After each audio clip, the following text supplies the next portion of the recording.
శ్రీ శ్రీదేవి భూదేవి సమేత చెన్నకేశవ స్వామి పాతూరు వసంతోత్సవ కార్యక్రమం రంగరంగ వైభవంగా జరుగుతుంది.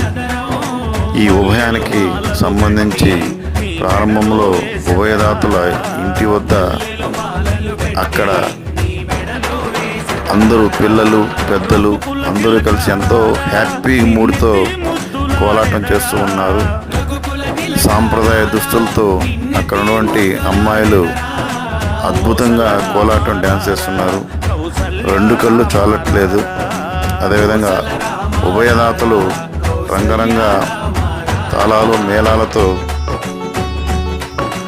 ఉభయదాతలు ఉభయాన్ని దేవాలయం వైపు తీసుకెళ్ళడానికి మన వింజమూరు పురవీధుల్లో బాణా సంచాలు పేలుస్తూ తీసుకెళ్తున్నారు. అద్భుతంగా ఉంది, చూడండి, వావ్ అంటారు.